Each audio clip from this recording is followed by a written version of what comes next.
પરમ પૂજ્ય ગુરુજી તથા વિદ્યાર્થી ભાઈ બહેનો, આજે હું આત્મનિર્ભર ભારત માય સંકલ્પના વિષય ઉપર વ્યક્તિત્વ આપીશ. આપ સૌ શાંતિપૂર્વક સાંભળશો.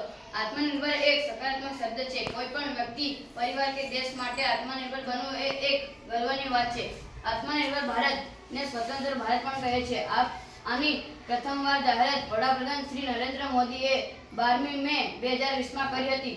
આ જાહેરાતને તેમણે એક અદ્ભુત નવીન વાક્ય કહ્યું હતું, વોકલ ફોર લોકલ, જેનો અર્થ થાય છે પોતાની જ બનાવટ વાપરો તેમજ તેનો ગર્વથી પ્રચાર કરો. આત્મનિર્ભર ભારતથી આપણા દેશના નાના મોટા ઉદ્યોગોમાં વધારો થશે. આત્મનિર્ભર ભારતથી દેશના લગભગ બધા જ વ્યવસાયમાં નોંધપાત્ર બદલાવ જોવા મળશે. આત્મનિર્ભર ભારતનો મુખ્ય હેતુ આત્મવિશ્વાસુ અને આત્મસંતુષ્ટિનો છે.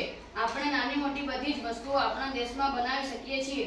આત્મનિર્ભર ભારતથી દેશમાં માલનું ઉત્પાદન થશે, લોકોને રોજગારી મળશે, દેશની નાણાકીય પરિસ્થિતિમાં વધારો થશે, ગરીબી ઓછી થશે.